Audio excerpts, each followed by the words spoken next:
पहला प्रश्न। दरिया साहब पंडित नहीं थे, पढ़े लिखे भी नहीं थे, फिर उन पर शास्त्रों की धूल कैसे जमी कि गुरु को उसे उड़ाना पड़ा? पहली बात, यह जन्म ही तुम्हारी सारी कथा नहीं। इस जन्म के पीछे बहुत जन्मों की धूल है। दरिया पढ़े लिखे नहीं थे, ये इस जन्म की बात हुई, लेकिन जन्मों जन्मों में न मालूम कितने शास्त्र जाने होंगे, न मालूम कितने शब्द सुने होंगे।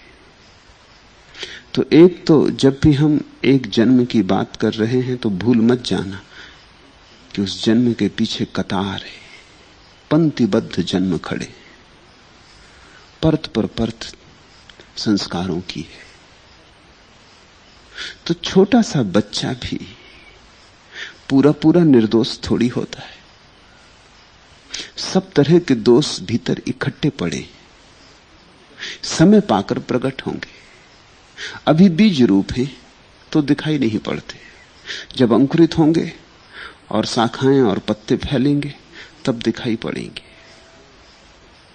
छोटे से छोटा बच्चा भी जिसकी आंख में अभी कोई धूल नहीं दिखाई पड़ती, वो भी बड़े आंधियां लिए बैठा है, बड़ी आंधियां भीतर तैयार हो रही। अभी आंख खाली मालूम पड़ती है, अभी पर्दा खाली मालूम पड़ता है, तैयार हो रहा है, जल्दी ही हमले शुरू हो जाएंगे। उसके भीतर छिपे हुए संस्कारों की भीड़ प्रकट होगी। जैसे जैसे बच्चा बड़ा होगा वैसे वैसे भीड़ उमगेगी, आंधियां उठेंगी, अंधड़ घेरेगा। इसलिए निर्दोष तो छोटा बच्चा भी नहीं लगता है, निर्दोष तो केवल संत ही होता है, जिसने सारे जन्मों की धूल पोंछ डाली, जिसने धूल मात्र पोंछ डाली, जिसका कुछ पीछा ना रहा और जिसका कुछ आगा भी ना रहा। जिस दिन पीछा नहीं रह जाता उसी दिन आगा भी नहीं रह जाता, क्योंकि पीछे से ही आगा पैदा होता है। अतीत ही भविष्य का निर्माता है, अतीत ही भविष्य की कुंजी है। तुम जो रहे हो पहले और तुमने जो संग्रहित कर लिया है वही तुम्हारे भविष्य को भी प्रभावित करता रहेगा। जिस दिन अतीत से पूरा छुटकारा हो जाता है उसी दिन व्यक्ति भविष्य से भी छूट गया।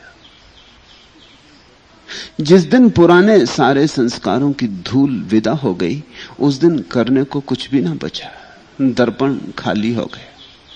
इसको ही हम ठीक ठीक बचपन कहते। संत ही बालक होता है, बालक बालक नहीं। बालक तो केवल बड़े होने की तैयारियां हैं। बालक तो प्रतीक्षा कर रहा है कि कब तैयार हो जाए, कब कूद पड़े संसार में। बालक तो संसार के किनारे खड़ा प्रशिक्षण ले रहा है संसार का। जो संसार में उतर चुका, बहुत बार उतर चुका, ऊब चुका, हार चुका, हताश हो चुका, जिसने देख लिया संसार सब कोनों से, सब तरफ से पहचान लिया और पाया कि व्यर्थ है, कूड़ा करकट है, सोना इसमें है ही नहीं, हीरे यहां पाए ही नहीं जाते, यहां सिर्फ आदमी अपने गमाता है, कमाई यहां होती ही नहीं। जिसने असफलता को परिपूर्णता से पहचान लिया, जिसकी हार आखिरी हो गई, वह आदमी संसार की आंधियों के बाहर निकल आता, तब सच्चे अर्थों में बच्चा हुआ। इसको ही हम द्विज कहते हैं, क्योंकि यह दूसरा जन्म हुआ। एक जन्म मां बाप से मिला था, वो कोई बहुत बड़ा जन्म नहीं, देह ही बदली थी, मन तो पुराना ही रहा था। बोतल बदल गई थी, शराब तो पुरानी ही रही थी। पुरानी शराब को भी नई बोतल में रखो तो भ्रम पैदा होता है कि शराब नई है। बच्चे की देह नई है, बच्चे का संस्कार थोड़ी नया है। बच्चे के प्राण तो बड़े प्राचीन हैं। उतने ही प्राचीन हैं जितना ये संसार प्राचीन है। हम सदा से चल रहे हैं इस संसार में। हमने न मालूम कितनी यात्राएं की, हमने न मालूम कितने कितने मार्गों पर भीख मांगी, और हमने न मालूम कितने कितने दुख झेले, कितने विषाद पाए हैं, कितनी चिंताओं से गुजरे। और हमने बहुत बार शास्त्र भी पढ़े, अगर खुद भी ना पढ़े हो तो सुने हैं। और फिर शास्त्र तो हवा में तैर रहे, कोई पढ़ा लिखा होना थोड़ी ही जरूरी है। शास्त्रों की धूल तो हवा में उड़ रही, शब्द तो हवा में तैर रहे। संस्कार को पकड़ने के लिए पढ़ना लिखना ही थोड़ी आवश्यक है। संस्कार से मुक्त होने के लिए दूसरे से मुक्त होना जरूरी है, सिर्फ शास्त्र से मुक्त होने से ना चलेगा। लोगों की बात तो सुनते हो, बच्चा बड़ा होगा तो माँ बाप की बात तो सुनेगा, परिवार की बात तो सुनेगा, आसपास की बात खबरें तो सुनेगा, मंदिर का घंटनाद तो सुनेगा, मंदिर में होती पूजा तो देखेगा, पंडित दोहराएगा शास्त्र, तोते गुनगुनाएंगे शास्त्र, बच्चा सुनेगा। संस्कार पढ़ने लगे। पढ़ने से थोड़ी ही संस्कार पढ़ते हैं। अगर पढ़ने से ही संस्कार पढ़ते होते तो गैर पढ़े लिखे तो सभी मुक्त हो जाते। गैर पढ़ा लिखा भी संस्कार इकट्ठे करता है, उसके संस्कार इकट्ठे करने के ढंग जरा पुराने ढंग के हैं, वो नए ढंग से इकट्ठा नहीं करता, निजी ढंग से शास्त्रों में नहीं जाता, कोई दूसरा शास्त्रों में गया उसकी सुन लेता है। तो पहली तो बात, एक जन्म के पीछे अनंत जीवन कतारबद्ध खड़े। दूसरी बात, अगर ना भी पढ़े लिखे हो कुछ भेद नहीं पड़ता, शास्त्र तो सब तरफ तैर रहे हैं, उनकी गूंज हो रही। मस्जिद के पास से निकलोगे तो अल्लाह का नाम सुनाई पड़ जाएगा, मंदिर के पास से निकलोगे तो राम का नाम सुनाई पड़ जाएगा। सुन लिया कि संस्कार बना। मां को पूजा करते देखोगे, पिता को पूजा करते देखोगे, झुकते देखोगे कहीं मंदिर में। संस्कार बहुत बहुत रूपों में चारों तरफ से आते हैं। असंस्कारित रह जाना असंभव है, कोई उपाय नहीं। किसी न किसी तरह का संस्कार तो पड़ेगा ही। असंस्कारित होने का तो एक ही उपाय है कि किसी दिन जाग के तुम सारे संस्कारों को, संस्कारों से हुए तादात्म्य को तोड़ दो। किसी दिन जाग के पोंछ डालो सारी धूल। सोए सोए तो धूल इकट्ठी होती ही है। ऐसा मत सोचना कि हम सोए थे तो कैसे धूल इकट्ठी होगी, सपनों में धूल उड़ती रहेगी। रात तुम सो जाओ तो भी हवा में धूल है, तुम्हारे कपड़ों पे जमती रहेगी। सुबह तुम पाओगे कपड़े थोड़े गंदे हो गए, तुम तो सो ही रहे थे, तुमने कुछ भी ना किया था। धूल तो चली रही है, और जितने तुम सोए हुए हो उतनी जल्दी धूल जम जाती, क्योंकि झाड़ने वाला तो मौजूद नहीं है। जागो तो झाड़ने वाला तैयार होता है, प्रतिपल पड़ती धूल को झाड़ता जाता है, इकट्ठे नहीं होने देता, बहुत परतें इकट्ठी नहीं होने देता। वो जो दरिया ने कहा कि शास्त्रों की जो धूल मुझ पे जमी थी, गुरु ने एक फूंक मार दी, एक शब्द से सब उड़ गई। क्या अर्थ होगा इसका? इतनी संस्कारों की पुरानी धूल और एक शब्द से उड़ गई। जचती नहीं बात, गणित की नहीं मालूम होती, बेबूझ लगती, लेकिन जरा भी बेबूझ नहीं है, गणित की है। जैसे कि किसी कमरे में 1000 साल से अंधेरा हो और तुम एक दिया ले आओ, तो क्या तुम सोचते हो अंधेरा कहेगा मैं 1000 साल पुराना हूं, इतनी आसानी से हटूंगा नहीं? 1000 साल पुराना हो कि करोड़ साल पुराना हो, इससे क्या फर्क पड़ता है? आया दिया कि गया अंधेरा, आते ही गया। एक क्षण भी झिझक नहीं सकता, एक क्षण भी ये नहीं कह सकता कि मैं कोई नया वासी नहीं हूं इस कमरे का। कोई ऐसा नहीं कि कल ही रात आके ठहर गया हूं, ये कोई धर्मशाला नहीं है, ये मेरा घर है, यहां मैं हजारों करोड़ों साल से रह रहा हूं, और ऐसे तुम आ जाओ और मुझे अलग कर दो, ये नहीं चलेगा। नहीं, अंधेरा कुछ भी नहीं कर सकता। अंधेरा नपुंसक है, बल ही नहीं अंधेरे में, अंधेरे का कोई अस्तित्व ही नहीं। जरा सी किरण दिए की जरा सी लपट और बड़े पुराने अंधेरे को तोड़ देती। ऐसा ही होता गुरु के पास। वो सत्य की जो छोटी सी किरण है पर्याप्त है सारे शास्त्रों की धूल को झाड़ देने के लिए। क्यों पर्याप्त है? क्योंकि जो तुमने शब्द से पकड़ा है, सुन के पकड़ा है, वो तुम्हारा तो नहीं। जो तुम्हारा नहीं है वो झूठ है। मुझे इसे दोहराने दो, इसे तुम गांठ बांध लेना। जो तुम्हारा नहीं है वो झूठ है। झूठ का और कोई अर्थ नहीं होता। झूठ का यह अर्थ नहीं होता कि तुम जो कह रहे हो वो झूठ है। वो हो सकता है कि झूठ ना हो, क्योंकि वही किसी संत ने कहा हो, लेकिन जब संत ने कहा था तो सच था, जब तुमने दोहराया तो झूठ हो गया। तुम्हारा दोहराना तो तोता रटंत है। तोता रटंत में कैसे सच हो सकता है? दरिया ने कुछ कहा, सच कह दिया। अब तो शब्द तुम्हें मालूम है, तुम याद कर लो, दरिया के पद कंठस्थ कर लो, और हो सकता है तुम्हारा कंठ दरिया से बेहतर हो, और हो सकता है तुम दरिया से ज्यादा शुद्ध भाषा का उच्चार कर सको। हो सकता है दरिया भी तुम्हारे सामने शब्द दोहराए तो तुम्हारा शब्द ज्यादा बलशाली मालूम पड़े। अंधों की इस दुनिया में बड़ी अड़चन। यहां कभी कभी तो झूठ बड़ा बलशाली मालूम पड़ता है, क्योंकि झूठ हजार तर्क जुड़ा लेता है। कभी कभी सच यहां बिल्कुल ही शक्तिहीन मालूम पड़ता है, क्योंकि सच कोई तर्क तो जुटाता नहीं, सच कोई प्रमाण तो इकट्ठे नहीं करता। सच तो बड़ा नग्न होता है। आभूषण भी नहीं होते, वस्त्र भी नहीं होते, सजावट भी नहीं होती। और तुम तो आभूषण, वस्त्रों और सजावट में इस तरह उलझ गए हो कि जब कोई सत्य नग्न खड़ा हो जाए तो तुम पहचान ही ना सकोगे। मैंने सुना 2 छोटे बच्चे एक न्यूडिस्ट कैंप के पास से निकल रहे थे। नंगों की बस्ती थी। दीवार से झांक के, दीवार में छेद थे, नाली का छेद, उसमें से झांक के दोनों ने भीतर देखा। वहां सभी लोग नग्न थे, स्त्रियां भी नग्न थी, पुरुष भी नग्न थे। दोनों छोटे छोटे बच्चे होंगे, 6 साल 7 साल के, अपना बस्ता लटकाए स्कूल से लौटते थे।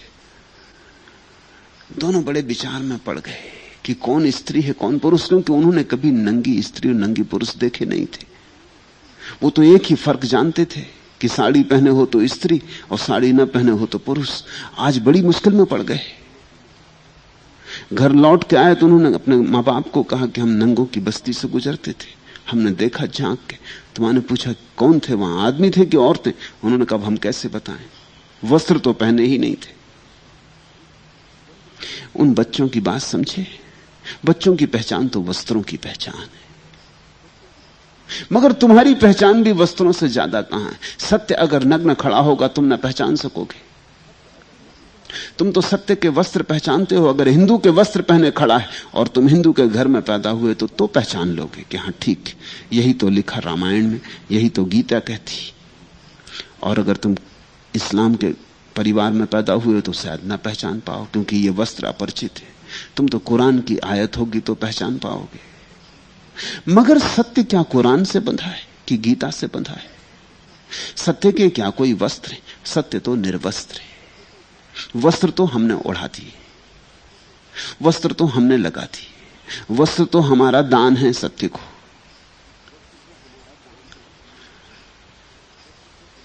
तो ख्याल रहे, कभी कभी तुम ठीक वे ही शब्द उपयोग करते हो जो संतों ने किए, फिर भी तुम्हारे शब्द झूठे होते और संतों के सच।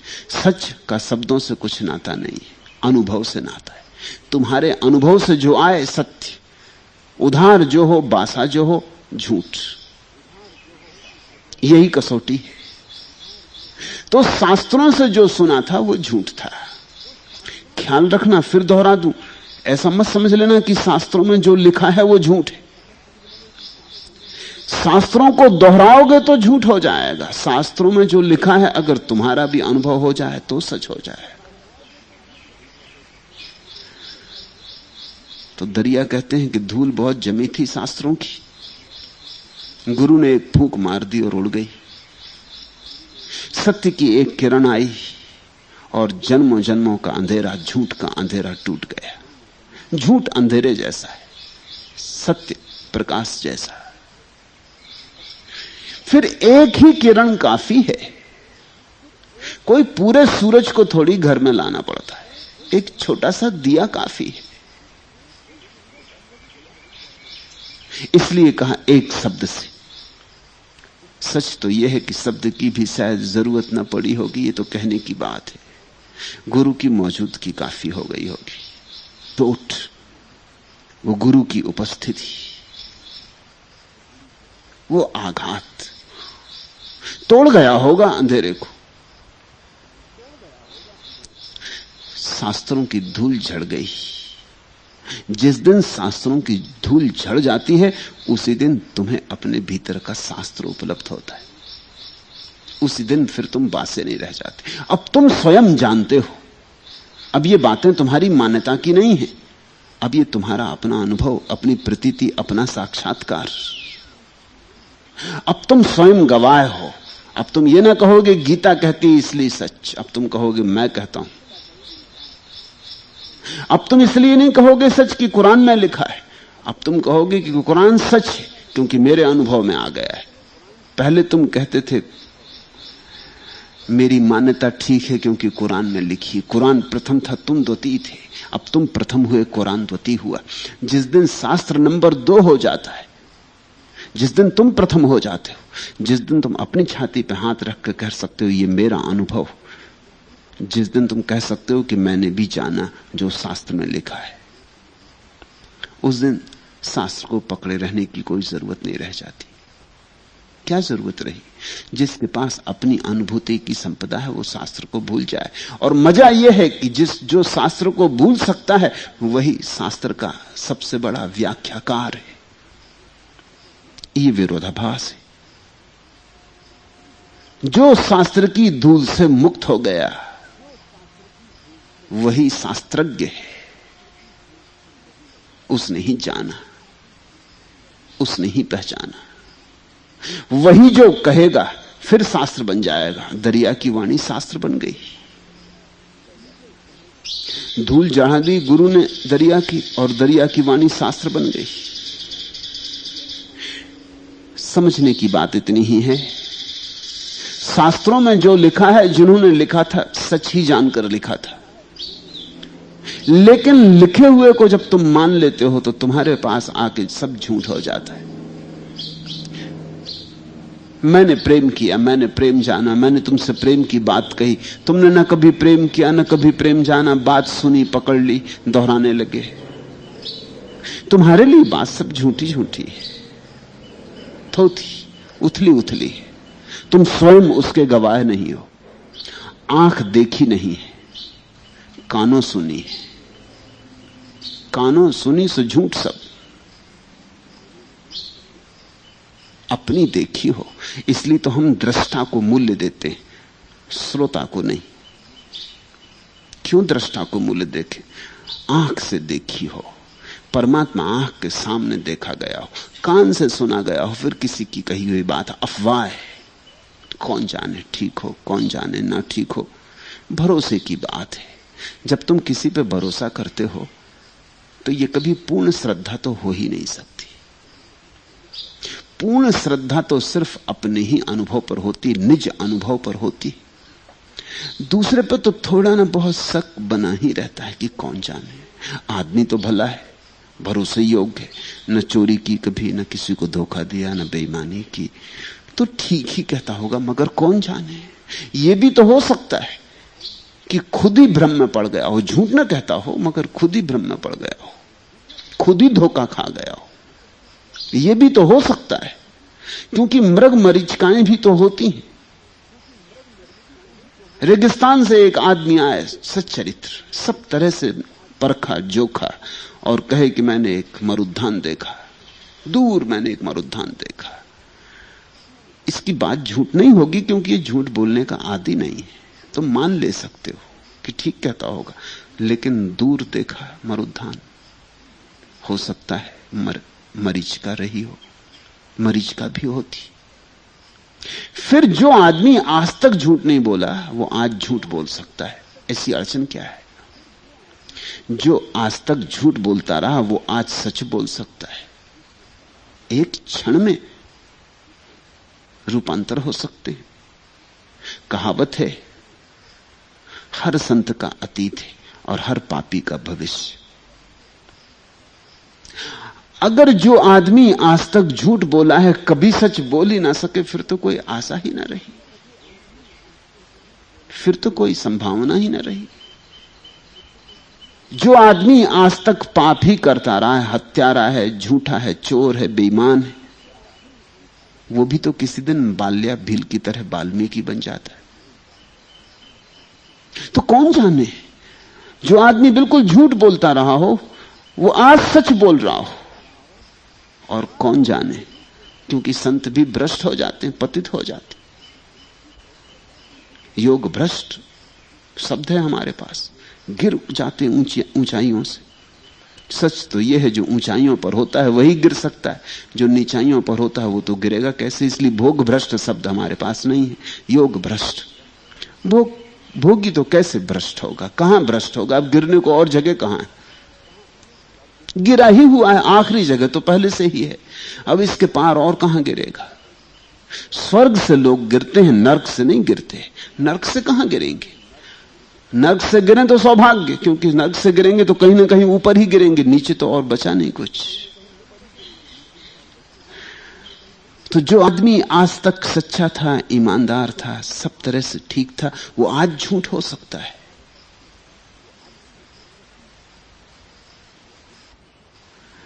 भरोसा कैसे करोगे दूसरे पर? और फिर शास्त्र जिसने लिखा वो कब हुआ इसका भी पता नहीं, कौन था इसका भी पता नहीं। किसी जानने वाले ने लिखा कि दूसरों के उधार उच्छिष्ट को इकट्ठा करके लिख दिया।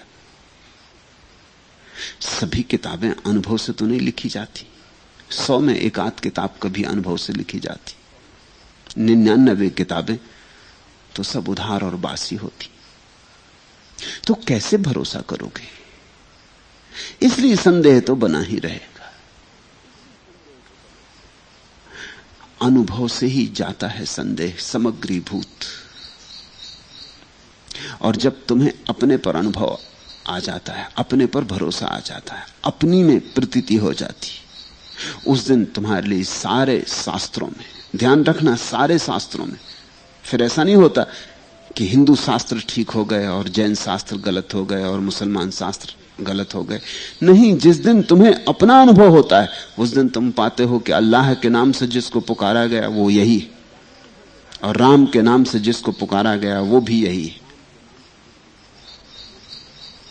उस दिन सारे शास्त्र, सारी पृथ्वी के शास्त्र सत्य हो जाते। तुम्हारा एक छोटा सा अनुभव सारे जगत के मनुष्यों के लिए गवाही बन जाता, तुम प्रमाण हो जाते हो। और कोई प्रमाण नहीं, परमात्मा का और कोई प्रमाण नहीं है। जब तक तुम ही प्रमाण ना हो जाओ तब तक कोई प्रमाण नहीं। रामकृष्ण से किसी ने पूछा है कि आप ईश्वर का कोई प्रमाण दें। रामकृष्ण ने कहा, मैं मौजूद हूं, तुम देखो मेरी आंखों में, तुम पकड़ो मेरा हाथ, तुम नाचो मेरे साथ, तुम बैठो प्रार्थना में मेरे निकट, मैं मौजूद हूं। वो आदमी थोड़ा तिलमिला गया, उसने कहा कि ये तो ठीक है, आप मौजूद हो वो मुझे पता, मैं प्रमाण मांगता हूं परमात्मा का। अब और क्या प्रमाण हो सकता है? रामकृष्ण कहते हैं, झांको मेरी आंखों में, पकड़ो मेरा हाथ, चलो मेरे साथ, उठो बैठो मेरे पास, डूबो, मैं प्रमाण हूं। लेकिन वो आदमी तो राजी नहीं होता, वो कहता हम प्रमाण मांगने आए हैं, आपको थोड़ी मांगते हैं, आपसे क्या होता है, ये अंधा आदमी है। रामकृष्ण का जवाब एकमात्र जवाब है, और जवाब हो भी नहीं सकता। तुम प्रमाण हो सकते हो, तुम प्रमाण दे नहीं सकते। जिस दिन शास्त्रों की धूल झड़ गई होगी दरिया की, उस दिन दरिया स्वयं शास्त्र बने, उस दिन उनकी वाणी वेद हो गई, उस दिन उनकी वाणी में उपनिषद का सार आ गया, उस दिन उनकी वाणी में कुरान का गीत आ गया। थे मुसलमान, लेकिन उस दिन से फिर न मुसलमान रहे न हिंदू रहे, उस दिन से तो बस धार्मिक हो गए। धार्मिक आदमी ना हिंदू होता, ना मुसलमान होता, ना ईसाई होता। धार्मिक आदमी तो बस धार्मिक होता है और सारे जगत की संपदा उसकी अपनी होती।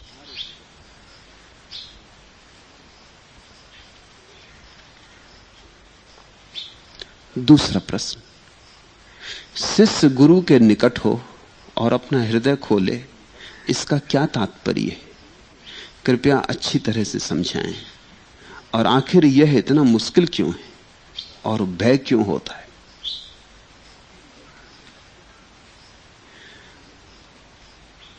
तात्पर्य में गए तो भटके। बात सीधी साफ है, उलझाओ मत। शिष्य गुरु के निकट हो। निकट होने का अर्थ होता है शिष्य अपनी रक्षा ना करे। तुम सदा अपनी रक्षा कर रहे हो। तुम अगर गुरु के पास भी जाते हो तो बस एक सीमा तक जाते हो, जहां तक तुम्हें लगता है खतरे के बाहर हो। तुम गुरु से भी अपनी रक्षा करते हो। तुम बड़े भयभीत हो। तुम डरे रहते हो कि कहीं कुछ ऐसा ना गुरु कर दे जो मेरे खिलाफ चला जाए। और सत्य तुम्हारे खिलाफ है, क्योंकि तुम झूठ हो, इसलिए गुरु को ऐसा तो करना ही पड़ेगा जो तुम्हारे खिलाफ जाएगा। तुम जैसे हो इसे तो मिटाना ही होगा। तुम जैसे हो ऐसे तो तुम्हें मारना ही होगा, तो ही तुम्हारा नया जन्म होगा। तो शिष्य का निकट होने का एक ही अर्थ होता है, वो अपने शस्त्र रख दे। वो कह दे कि अब मैं निरस्त्र हुआ, ये मेरी छोड़ दी मैंने तलवारें और कवच और ढाल और तीर कमान, ये सब मैंने छोड़ दिए। अब मैं तुमसे लड़ूंगा नहीं। अब तुम्हें मुझे मारना हो तो मार डालो, बचाना हो तो बचा लो। अब तुम्हें जो करना हो, जैसी तुम्हारी मर्जी। निकट होने का अर्थ है आज मैं अपनी मर्जी छोड़ता हूं। यही सन्यास का अर्थ है, यही शिष्य का अर्थ है, यही दीक्षा का अर्थ है कि आज से मैं अपनी मर्जी छोड़ता हूं।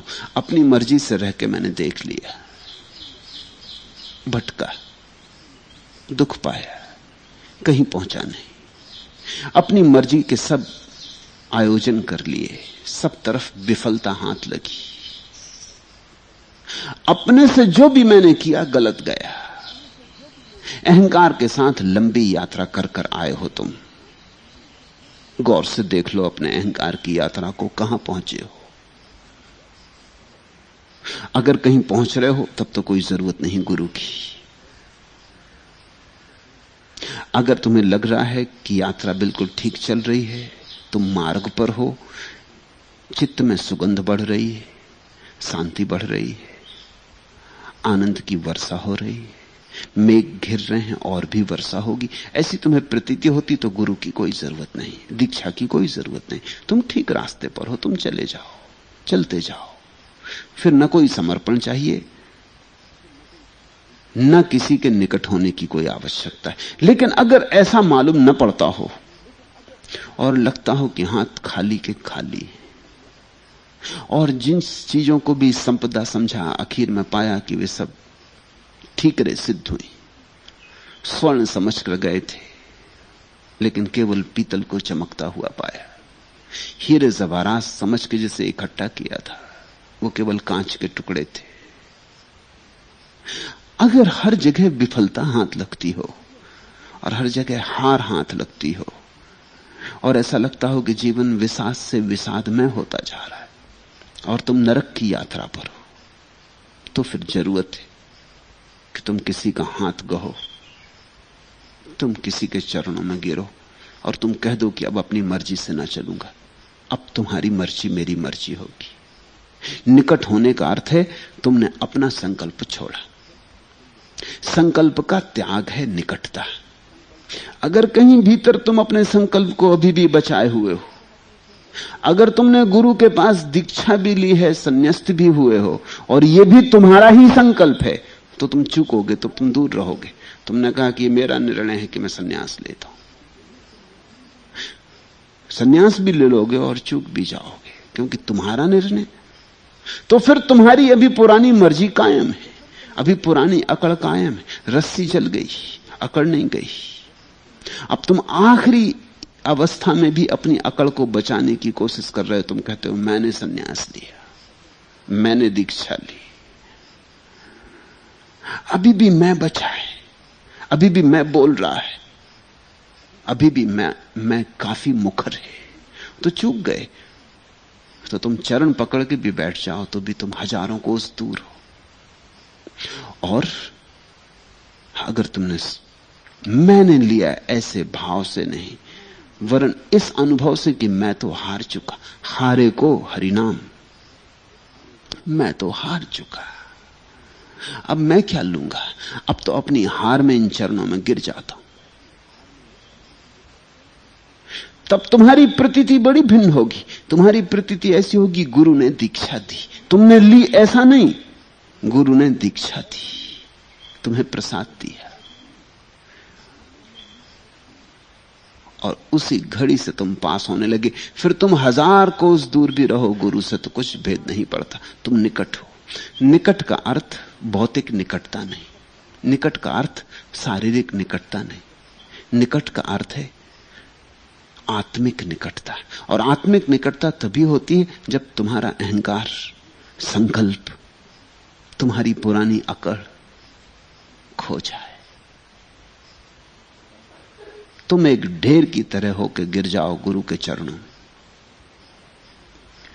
शिष्य गुरु के निकट हो और अपना हृदय खोले, इसका क्या तात्पर्य है? और हृदय खोलने का अर्थ होता है तुम कुछ छिपाओ मत। तुमने सबसे छिपाया है,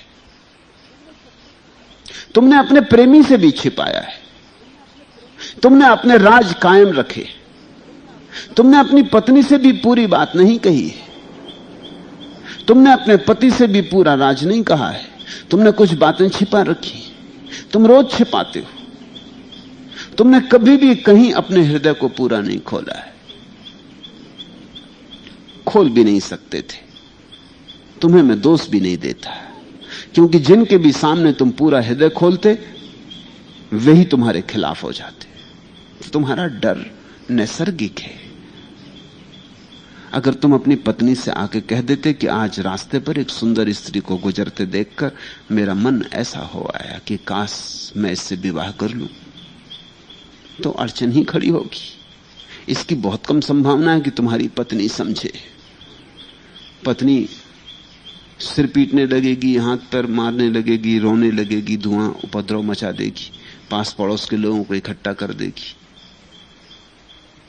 और तुम्हें कभी क्षमा नहीं कर पाएगी। और उस दिन से तुम पर ज्यादा पाबंदी और ज्यादा इंतजाम शुरू हो जाएंगे। तुम्हें कहीं अकेला भी न जाने देगी। किसी स्त्री की तरफ आंख उठा के देखोगे तो तुम्हें अपराध के भाव से भर देगी। तो कह भी नहीं सकते हो, इसे तो सरका के रख देना होगा, इसे छिपाना होगा, इसे प्रकट नहीं किया जा सकता, हृदय को खोला नहीं जा सकता। क्योंकि तुम्हारे चारों तरफ लोग हैं जो चाहते हैं तुम्हें एक खास ढंग का जीवन तुम बिताओ। चुनाव करते हैं, जो कहते ऐसे होना तो स्वीकार हो, अगर ऐसे हुए तो अस्वीकार हो जाओगे। तुमने अगर अपनी कमजोरियां प्रकट की तो तुम निंदित हो जाओगे। तुमने अपने हृदय को अगर खोल के वैसे रख दिया जैसा तुम्हारे भीतर है, कच्चा, बिना रंग रोगन लगाए, बिना टचअप के, जैसा है कच्चा, सुंदर तो सुंदर, कुरूप तो कुरूप, अनगढ़, बेबना, ऐसा का ऐसा रख दिया तो तुम्हें कोई भी सम्मान न देगा। सम्मान तो तुम्हारे पाखंड को मिलता है, तो जितना बड़ा पाखंडी उतना सम्मानित हो जाता है। तो तुम्हें दिखाना पड़ता है, चाहे तुम महात्मा हो या ना हो, तुम्हें दिखाना पड़ता है कि महात्मा तुम हो। तुम आखिरी दम तक दिखाने की कोशिश करते हो कुछ जो तुम नहीं हो, और छिपाने की कोशिश करते हो वह जो तुम हो। ये तुम्हारे जीवन की प्रक्रिया है। इसी प्रक्रिया को गुरु के पास भी रखोगे जारी, तो फिर तुम्हें गुरु मिला ही नहीं। और जिस गुरु से डरना पड़े तुम्हें, वैसा ही जैसे तुम पत्नी से डरते हो, पति से डरते हो, पिता से, मां से डरते हो, मित्र से डरते हो, ग्राहक से डरते हो, मालिक से डरते हो, नौकर से डरते हो, अगर ऐसा ही तुम्हें गुरु से भी डरना पड़े तो ये गुरु भी सांसारिक है। समझना, गुरु तभी सांसारिक नहीं है जिसके सामने तुम सब खोल कर रख दो और उसकी आंख में जरा सा भी निंदा का भाव ना उठे। निंदा का भाव जिसकी आंख में उठाए वो गुरु नहीं है। इसलिए तुम्हारे 100 गुरुओं में से 99 तथाकथित हैं, सांसारिक है। तुम्हें डराए हुए हैं, वो उतना ही डराए हुए हैं जितना कोई और डराए हुए है। सच तो यह है कि तुम अपने तथाकथित महात्माओं के पास और भी ज्यादा डर जाते हो जितना तुम और कहीं डरते हो। अपने महात्मा से तुम यह भी नहीं कह सकते कि मैं चाय पीता हूं, क्योंकि चाय यानी पाप। तुम अपने महात्मा से यह भी नहीं कह सकते कि मुझे जरा धूम्रपान की आदत है। धूम्रपान यानी नरक जाने का सुनिश्चित उपाय है। छोटी छोटी बातें, क्षुद्र बातें, उनको भी तुम खोल नहीं सकते, क्योंकि वो जो आदमी वहां बैठा तत्क्षण तुम्हारी गर्दन पकड़ लेगा कि तुम और ऐसा करते हो, त्याग करो इसका इसी वक्त, और तुम सदा के लिए अप्रतिष्ठित हो जाओगे उसकी आंखों में। पाखंड की प्रतिष्ठा है। जब तक कोई व्यक्ति तुमसे अपेक्षाएं कर रहा है कि तुम्हें ऐसा होना ही चाहिए, तब तक तुम कैसे अपने हृदय को खोलोगे? इसलिए संसार में चलते 99 गुरु गुरु नहीं। गुरु की परिभाषा यही है, सदगुरु की परिभाषा यही कि जिसके पास जाके तुम सब खोल सको, जो तुम्हें ऐसी सुगमता दे, जो तुम्हें ऐसा अवसर दे कि तुम बिना निंदा स्तुति के, बिना डरे अपने हृदय को खोल के रख सको। तुम कह सको कि मैं ऐसा हूं, क्योंकि जब तक गुरु तुम्हें वैसा ही ना जान ले जैसे तुम हो, तो काम ही शुरू ना होगा। गुरु से छिपाना तो ऐसे ही है जैसे डॉक्टर के पास गए और उससे बीमारी छिपा रहे हो, मरे जा रहे हो, मगर बीमारी डॉक्टर से छिपा रहे हो। और गए हो डॉक्टर के पास, किस लिए गए हो? इलाज के लिए गए हो, निदान के लिए गए हो कि डॉक्टर पकड़ ले कि बीमारी क्या है तो निदान कर दे। डॉक्टर के पास तुम अपनी बीमारी नहीं छिपाते ना। तुम डरते तो नहीं कि डॉक्टर को कह देंगे कि मुझे खांसी आती है और खांसी में कभी कभी खून भी आ जाता है, तो डॉक्टर एकदम मेरे खिलाफ हो जाएगा और कहेगा कि अरे पापी, कि कहीं नौकरी से निकलवा दे, कि सबको पता हो जाए सब ठीक ठाक चल रहा है, चुनाव में खड़े हुए हैं, पता चल जाए वोटरों को कि खांसी आती है और खून भी गिरता, तो कौन वोट देगा? तो नेतागण अपनी बीमारी की खबर अखबारों में नहीं छपने देते। अखबारों तो बड़े नाराज हो जाते हैं अगर उनकी बीमारी की कोई खबर छाप दे। मरते दम तक नेता दुनिया को यही दिखलाता रहता है कि मैं परम स्वस्थ हूं। क्यों? क्योंकि नहीं तो वोट कौन देगा?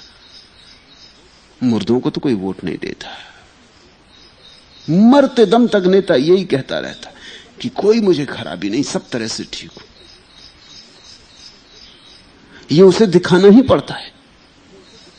तो नेता अपने डॉक्टर को भी छिपा के रखता है। ये तो बहुत बाद में पता चला कि स्टालिन बहुत बीमार था। ये तो बहुत बाद में पता चला हिटलर के हार जाने के बाद कि हिटलर बहुत बीमारियों से रुग्ण था। लेकिन ये कभी पता नहीं चला जब हिटलर ताकत में था। किसी को कभी पता नहीं चला। बहुत बीमारियों से परेशान था। मिर्गी की भी बीमारी थी।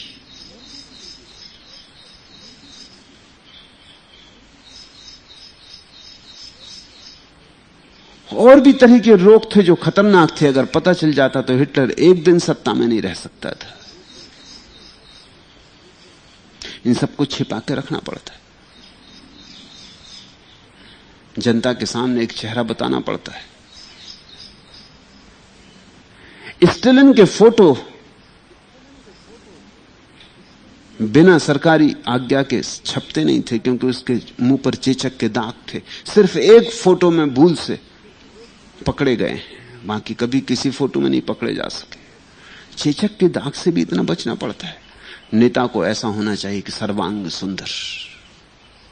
चेचक के दाग और नेता में जरा जचते नहीं। तो किसी चित्र में छपने नहीं दिए गए, सब चित्र टचअप किए गए।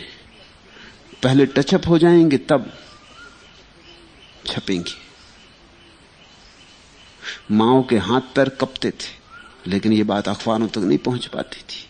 बोलता था तो ठीक से बोल नहीं सकता था, जवान लड़खड़ाती थी, उम्र हो गई थी, लेकिन यह बात जब तक माओ मर नहीं गया तब तक जाहिर नहीं हो सकी। तो हो सकता है तुम चुनाव में खड़े हो सकता है कि तुम कहीं नौकरी के लिए आवेदन किए हो और पता चल जाए, हो सकता है कि तुम किसी स्त्री से विवाह का निवेदन किए और पता चल जाए कि खांसी आती और खून के कतरे भी गिरते। तो डर से तुम डॉक्टर को ना बताओ, तो फिर इलाज कैसे होगा? फिर गए ही किस लिए? डॉक्टर के पास तो तुम खोल देते हो ना। ये तो डॉक्टर की नीति का हिस्सा है कि अपने मरीज की बीमारी किसी को ना बताए, अपने मरीज के संबंध में एक शब्द भी कहीं ना कहे। ये डॉक्टर की नीति का हिस्सा है, ये मॉरल कोड है। इसलिए तुम डॉक्टर के पास जाके बता भी देते हो, और फिर बीमारी से तुम छूटना चाहते हो। गुरु के पास जब तुम आते हो तो तुम और भी बड़ी बीमारियां लेकर आए हो। वो क्षय रोग का मामला नहीं है और न कैंसर का मामला है, जन्मों जन्मों की आध्यात्मिक बीमारियां हैं। तुम उन्हें छिपाओगे, तुम गुरु से छिपाओगे, तब तो फिर ऐसा ही हो गया कि तुम अपने को औषधि से ही बचा रहे हो। गुरु तो वैद्य है, उससे छिपाया नहीं जा सकता। उसके सामने तो सब खोल के रख देना होगा, पाप का पुण्य का कच्चा चिट्ठा खोल के रख देना होगा, सब बुरा भला खोल के रख देना होगा।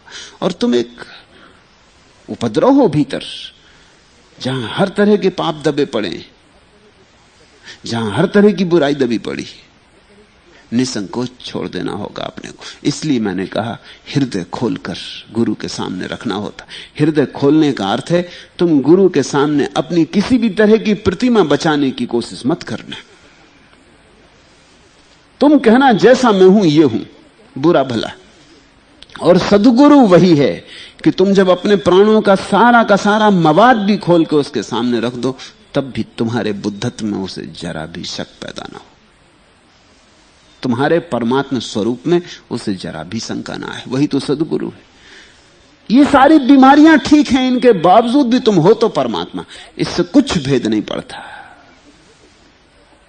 तुमने हजारों पाप किए हो तो भी तुम्हारा परमात्मा स्वरूप नष्ट नहीं होता है। तुम कितने ही अंधेरे में भटके हो तो भी तुम्हारा स्वभाव चिन्मय है। सद्गुरु तो वही है जिसने अपने चिन्मय को देख लिया, वो तुम्हारे चिन्मय को भी देख रहा है। वो तुमसे कहेगा ठीक है ये कबाड़ खाना ठीक है, मगर ये तुम नहीं हो, फिक्र मत करो। मगर ये अवस्था वो तुम्हें सजग कर सके कि ये तुम नहीं हो, तभी बनेगी जब तुम खोल दो अपना हृदय पूरी तरह। और आखिर यह इतना मुश्किल क्यों है और भय क्यों होता है?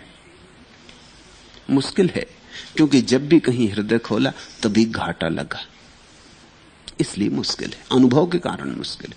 जब भी कहीं सच बात कही तभी नुकसान हुआ। लोग कहते हैं कि सत्य में विजय थे, अनुभव उल्टा ही है, जहां सच बोले वहीं हारे। कभी कभी झूठ तो जीता, सच कभी जीतता हुआ अनुभव में नहीं आया। जहां ईमानदारी बरती वहीं नुकसान हुआ, जहां बेईमानी की कभी कभी लाभ भी हुआ। बेईमानी से कभी नुकसान नहीं हुआ, पकड़ी गई तो नुकसान हुआ। इसलिए तुम्हारे समस्त जीवनों का अनुभव यह है कि बेईमानी से नुकसान नहीं होता, पकड़े जाने से नुकसान होता है। पकड़े भर मत जाओ और फिर करो बेईमानी जितनी करनी, लाभ ही लाभ है। सत्य नहीं हारता, न सत्य जीतता। तुम्हारा अनुभव ये, तुम अगर झूठ को भी सत्य की तरह सिद्ध कर सको तो जीत हो जाती। पकड़े भर ना जाओ।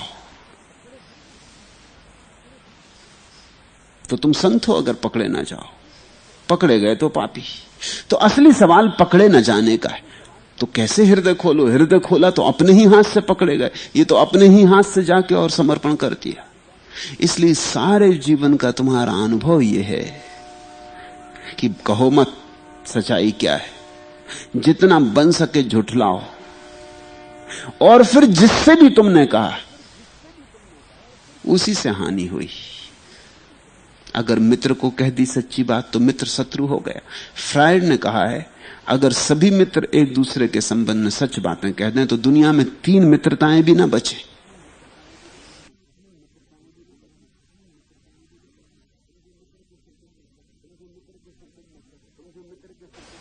तुम जो मित्र के संबंध में सच सच सोचते हो अगर वही कह दो तो मित्रता बचनी बहुत मुश्किल है।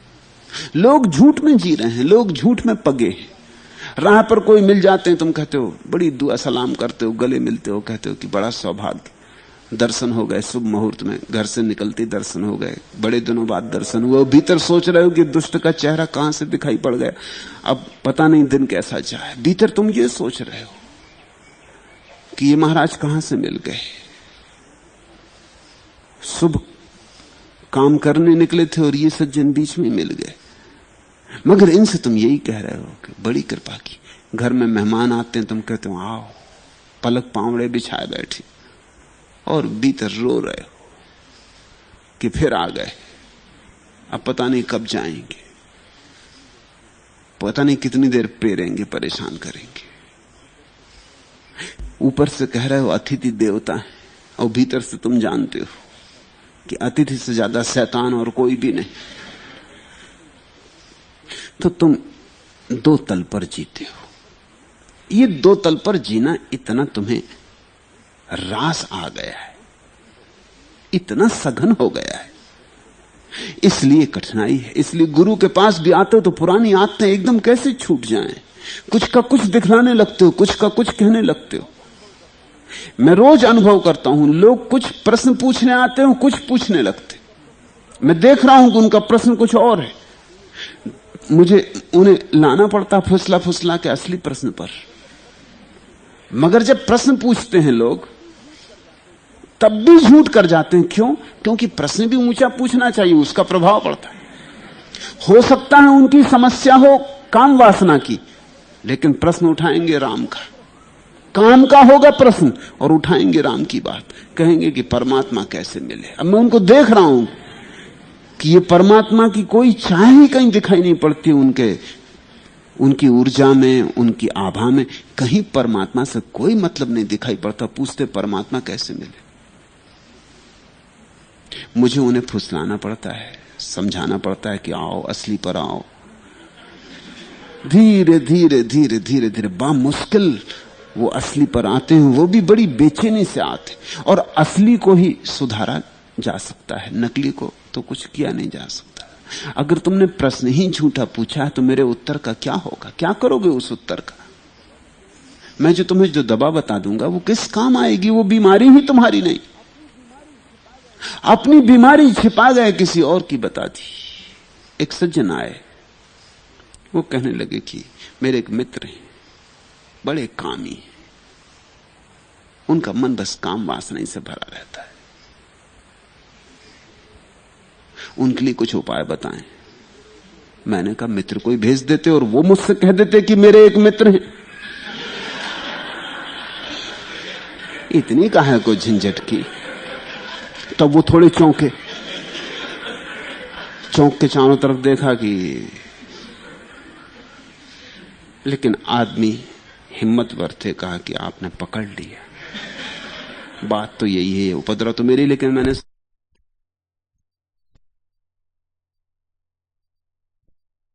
सोचा कि सीधा पूछना कि मैं बहुत कामी हूं। मैंने सोचा एक मित्र के बहाने पूछ लूं, जो आप बताएंगे वो कर मैं लूंगा। मगर मित्र का प्रश्न मित्र का प्रश्न, और कभी कभी बीमारी भी एक जैसी हो तब भी 2 आदमियों को 2 तरह की दवाएं लगती। ऐसा मत सोचना कि तुम्हारी बीमारी भी तुम्हारे मित्र जैसी बीमारी है तो एक ही दवा दोनों को काम कर जाएगी। तुम्हारा मित्र अनंत जन्मों से अलग तरह की यात्रा कर रहा है, उसके सारे व्यक्तित्व की संरचना भिन्न है, तुम्हारी संरचना भिन्न है। एक ही औषधि काम ना पड़ेगी। मित्र के लिए जो औषधि बताई जाएगी वो तुम लेके और झंझट में पड़ जाओगे। बीमारी तो बनी ही रहेगी, औषधि से याद और नई बीमारियां ले आए। तो अनेक बार तुम्हारी औषधियों ने तुम्हें और बीमार बनाया है।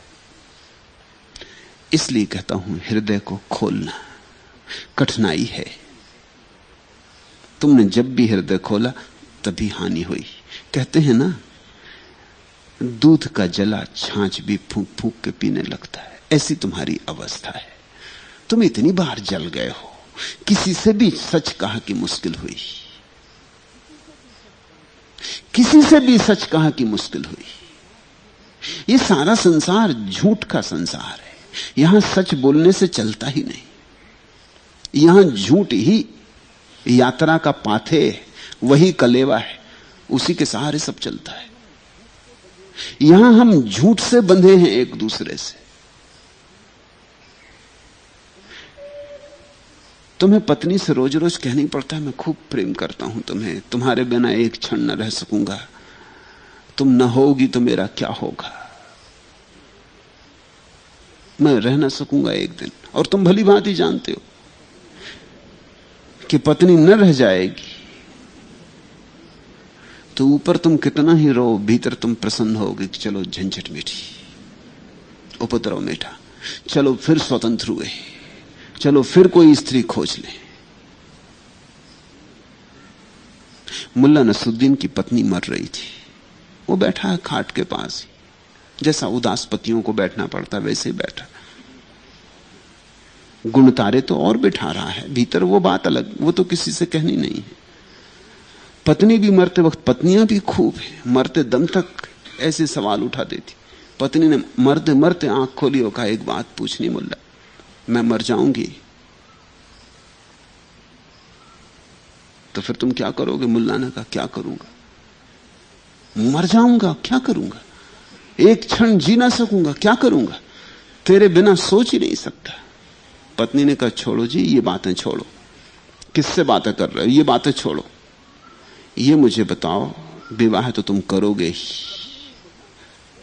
कभी नहीं, मुल्ला ने कहा, कभी नहीं, कसम खाता हूं, कभी नहीं, तेरी कसम खाता हूं। पत्नी ने कहा, मेरी कसम मत खाओ, क्योंकि मैं तो मरी ही जा रही हूं। एक ही मेरी प्रार्थना है, वो मुझे पता है, मैं इधर में मरी नहीं, इधर मेरा जनाजा उठा नहीं कि उधर तुम विवाह का इंतजाम कर लोगे। एक ही मेरी प्रार्थना है कि विवाह तो तुम करके लाओगे ही, इतना ही ख्याल रखना कि जिस स्त्री को तुम लेके आओ वो मेरे कपड़े न पहने, मेरे जेवर न पहने, इससे मेरी आत्मा को बड़ा कष्ट होगा। मुल्ला ने कहा, तू उसकी फिक्र ही मत कर, गुलाबों को तेरे कपड़े आएंगे भी नहीं, गुलाबों से चल ही रहा है।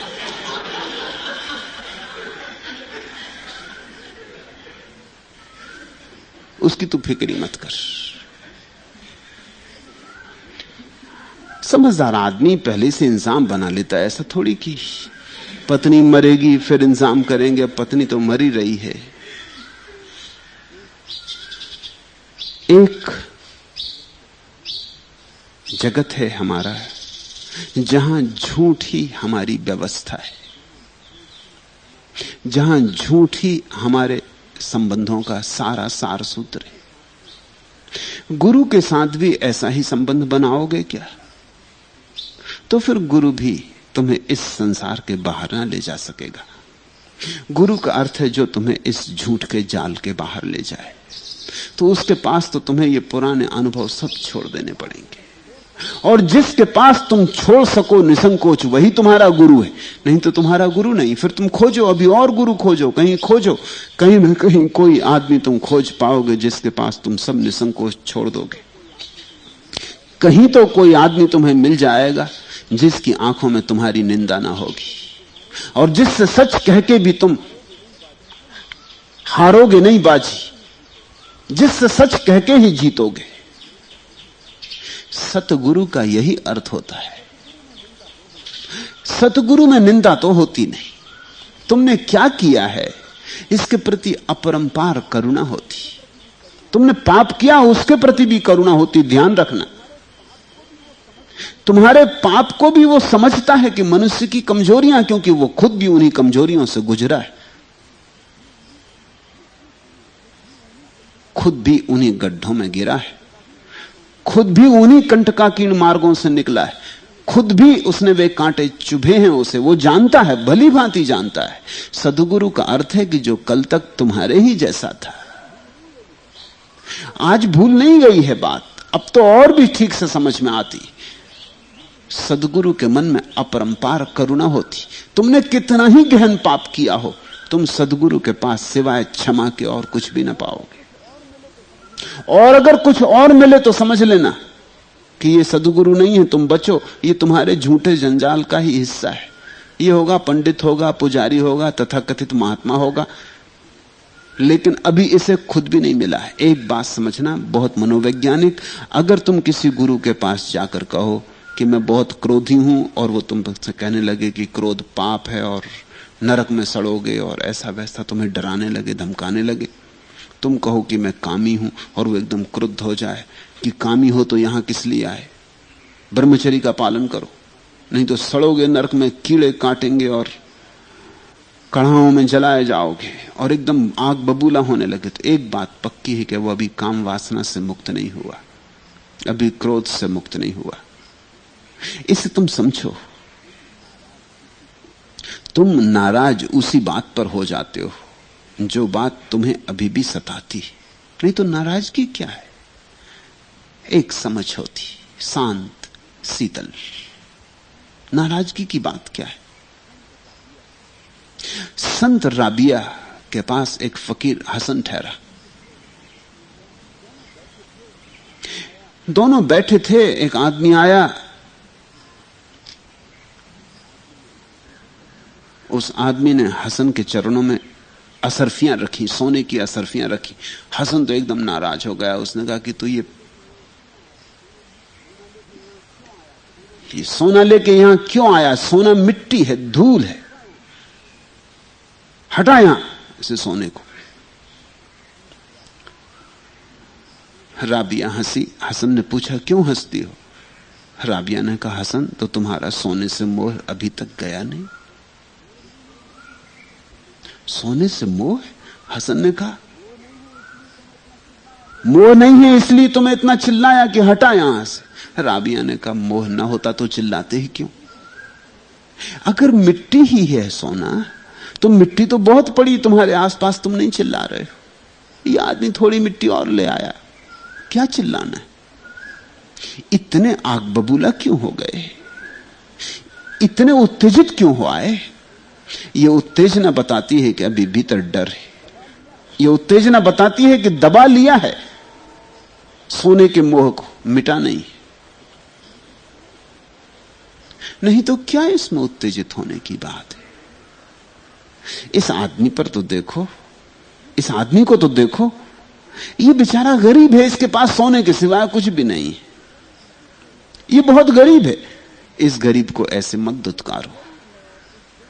ये इतना गरीब है और कुछ देना चाहता है, इसका तुमसे लगाव है और सोने के अलावा इसके पास कुछ भी नहीं है।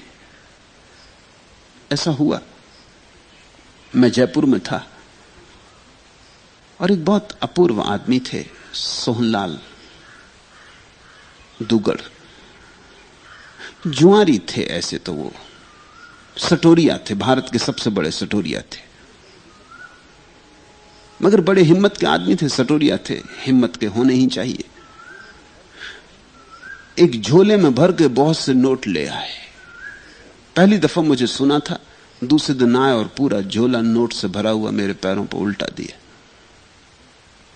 मैंने उनसे कहा कि इनको संभाल के रख लें, जब मुझे जरूरत होगी मैं खबर करूंगा। अभी जरूरत नहीं है, जरूरत जरूर कभी हो सकती, तो ये मेरी तरफ से रख ले, मेरी अमानत आपके पास। वो रोने लगे। मैंने सोचा नहीं था कि कोई आदमी रोने लगेगा। वो रोने लगे। उन्होंने कहा कि नहीं, मैं सटोरिया हूं, आज है कल नहीं, ये झंझट मुझे मत दे, आपकी झंझट आप जानो, मैं नहीं रखूंगा। मैं जुआरी आदमी। कभी मेरे पास लाखों होते हैं, कभी करोड़ों भी होते हैं, और कभी मेरे पास कौड़ी नहीं होती। तो ये मैं नहीं रख सकता, आप किसी और को दे दो। तो मैंने कहा कोई फिक्र ना करें, नहीं होंगे उस समय तो कोई मैं मुकदमा नहीं चलाऊंगा। मैं भी सटोरिया हूं, गए तो गए, तुम रखो। वो तो रोने लगे, वो कहने लगे कि नहीं, मैं वापस ना ले जा सकूंगा, मैं बहुत गरीब आदमी हूं, क्योंकि मेरे पास सिवाय रुपयों के और कुछ भी नहीं है, और मैं कुछ देना चाहता हूं, और मैं क्या दूं, मेरे पास और कुछ है ही नहीं। प्रेम में जानता नहीं, समर्पण का मुझे कुछ पता नहीं, आत्मा मैंने देखी नहीं। ये सब बातें हैं मैंने सुनी, मगर मुझे मेरे पास कुछ है नहीं, मेरे पास सिवाय रुपये के और कुछ भी नहीं, मैं बहुत गरीब आदमी हूं।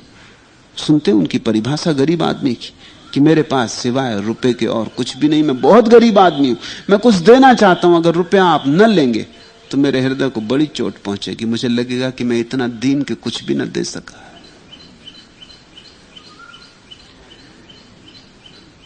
राबिया ने हसन से कहा कि उस गरीब को तो देख, वो किस भाव से लेके आया है। और हसन ने कहा कि राबिया तूने मुझे खूब चेताया, बात मेरे समझ में आ गई, मैंने ये कांचन का जो मोह है दबा लिया है, ये मिटा नहीं। सदगुरु वही है जो सच में जाग गया है, जो जाग गया है। तुमने क्या किया है, इससे कोई निंदा उसके मन में पैदा नहीं होगी, और ना ही वो तुम्हारे लिए नरक भेज देगा, न तुम्हें डराएगा, क्योंकि सदगुरु तुम्हें देखता है, तुम्हारे कृत्यों को नहीं। कृत्यों का कोई मूल्य नहीं, कृत्य तो माया है, तुमने जो किया उसका कोई मूल्य नहीं, तुम जो हो वही मूल्यवान है, और तुम जो हो वो तो साक्षात परमात्मा है।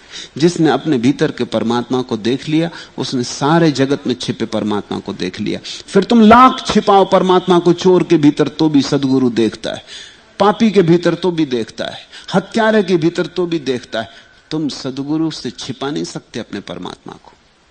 तो जब तुम अपने सारे पाप खोल के रख देते हो, अच्छा बुरा जो भी है, जैसा भी है, सदगुरु के पास खोल के रखने में ही तुम्हें पहली दफा कर्मों से छुटकारा मिलता है।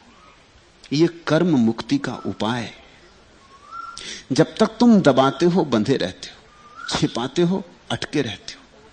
कहीं तो कोई जगह होनी चाहिए जहां तुम सब खोल के रख दो। उसको खोल के रखते ही तुम्हें एक बात दिखाई पड़ती है कि मैं तो पृथक हूं, साक्षी मात्र, मैं तो दृष्टा मात्र हूं। न तो कृत्य का कोई मूल्य है, न विचार का कोई मूल्य है। ये सब सपने की बातें। कुछ सपने आंख बंद करके देखते हम, कुछ सपने आंख खोल कर देखते हम। लेकिन तुम्हारी अड़चन मैं जानता हूं। तुमने जब भी हिम्मत की तभी अड़चन आई। बादलों के पास से आना नहीं, दे नैन में नैन मुस्काना नहीं। है अंधेरी रात मैं भटकी हुई, और सिर से पांव तक अटकी हुई, भाल पर की रेख सी अंधी हुई, पायलों सा और तड़पाना नहीं, दे नैन में नैन मुस्काना नहीं। फिर मुझे इस बार भी भ्रम हो गया, यूं छला जाना सहज क्रम हो गया, जिंदगी का व्यर्थ सब श्रम हो गया। आस के उस गांव से आना नहीं, दे नैन में नैन मुस्काना नहीं। कभी तुमने इतने इतने आंखों में आंखें डाली, सदा दुख पाया। तुम इतने डर जाते हो कि तुम परमात्मा से भी कहते हो, आस के उस गांव से आना नहीं, दे नैन में नैन मुस्काना नहीं। बादलों के पास से आना नहीं, दे नैन में नैन मुस्काना नहीं। है अंधेरी रात में भटकी हुई, और सिर से पांव तक अटकी हुई, भाल पर की रेख सी अंधी हुई, पायलों सा और तड़पाना नहीं, दे नैन में नैन मुस्काना नहीं। जब भी तुमने किसी की आंख में आंखें डाली और अपनी सच्चाई को खोला, तभी तुमने कष्ट पाया, तभी चोट पाई, तभी कांटा चुभा, तभी घाव बना। वे घाव बढ़ते चले गए, वे घाव भरे नहीं, वे घाव सब हरे हैं। तो तुम डरते हो, परमात्मा तक से डरते हो कि कहीं वो फिर तुम्हें किसी नए प्रेम में ना उलझा दे, फिर कहीं आंख में आंख डाल के तुम्हें किसी और झंझट में न डाल दे। आस के उस गांव से आना नहीं, दे नैन में नैन मुस्काना नहीं, फिर मुझे इस बार भी भ्रम हो गया, यूं चला जाना सहज क्रम हो गया, जिंदगी का व्यर्थ सब श्रम हो गया। हर बार जब भी तुमने किसी की आंख में आंख डाली तभी भ्रम हुआ, तभी छल हुआ। तो तुम गुरु के पास भी जाके आंख में आंख डाल के नहीं देखते हो, इधर उधर देखते हो, आसपास देखते हो। तुमने प्रेम से इतने धोखे खाए हैं कि तुम गुरु के प्रेम में भी पूरे नहीं उतरते हो। वहां भी तुम सुरक्षा रखते हो, वहां भी तुम आयोजन रखते हो कि अगर जरूरत पड़े तो अपनी रक्षा कर सको। वहां भी तुम आरक्षित नहीं छोड़ते अपने को, वहां भी समर्पण पूरा नहीं होता। तुम्हारी अड़चन मैं समझता हूं, तुम्हारे प्राचीन अनुभव, सनातन के अनुभव इसी बात के लिए तुम्हें तैयार किए, लेकिन अगर तुम इसी में उलझे रहे तो तुम चूक जाओगे। कभी तो हिम्मत करो। क्या होगा? ज्यादा से ज्यादा एक धोखा और होगा, यही ना? इतने धोखे खाए, एक धोखा और सही। खोने को क्या है तुम्हारे पास? लुट तो गए हो, लुटे खड़े हो, सर्वहारा हो। चलो यह आदमी और थोड़ा लूट लेगा, और क्या होगा? तुम्हारी लुटाई इतनी हुई है कि अब और थोड़े लुट गए तो क्या फर्क पड़ जाएगा। इसलिए हिम्मत करो। इसलिए अगर कभी किसी के प्रेम में उतर रहे हो, कभी किसी की पुकार तुम्हें सुनाई पड़ती हो और कभी किसी के आसपास परमात्मा की किरण दिखाई पड़ती हो, तो चूक मत जाना अवसर। खोने को क्या है? एक भ्रम और होगा, इतना ही ना? चलो ठीक, एक भ्रम और सही। करोड़ों भ्रम में एक भ्रम जुड़ जाएगा तो क्या अड़चन होने वाली है? इतने कांटे गड़े, एक कांटा और गड़ जाएगा। इतने लोगों ने धोखा दिया, एक आदमी और धोखा दे जाएगा। इसको मैं साहस कहता हूं। साहस का अर्थ है एक बार और प्रयोग करें।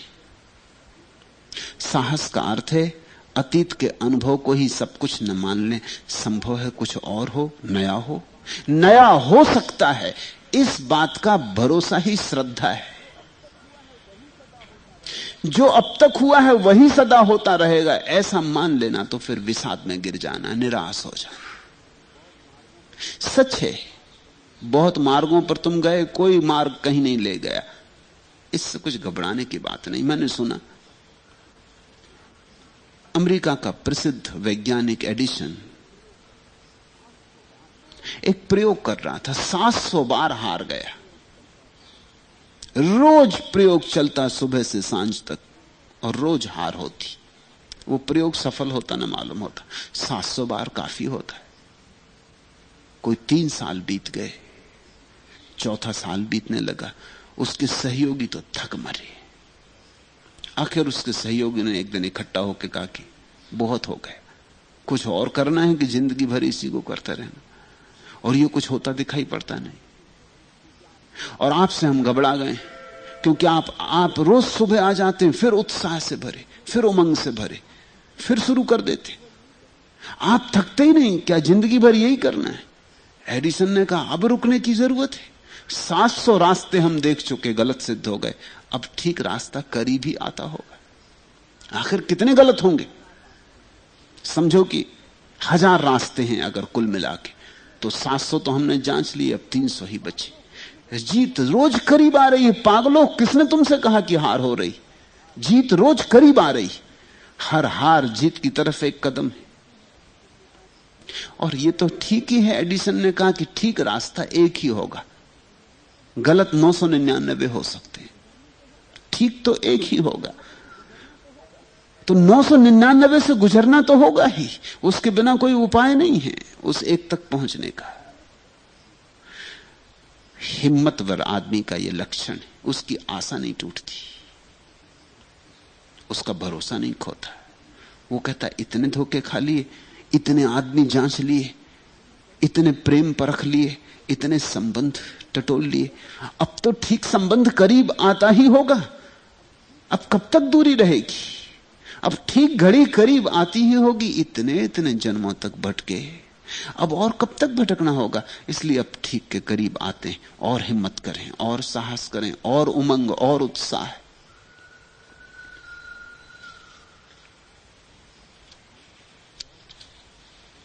ख्याल रखना, इस संसार में और सब तो तुम्हारे विरोध में, इसलिए उनके साथ अगर तुम सच खोलोगे तो अड़चन में पड़ोगे। वे तुम्हारा सच शोषण करेंगे। इस जगत में सब तुम्हारे प्रतिस्पर्धी हैं, सब तुम्हारे प्रतियोगी हैं।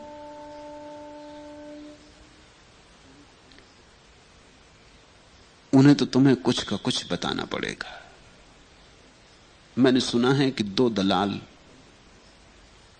शेयर मार्केट बंबई के 2 दलाल ट्रेन में मिले। पहले ने दूसरे से पूछा कहां जा रहे हो?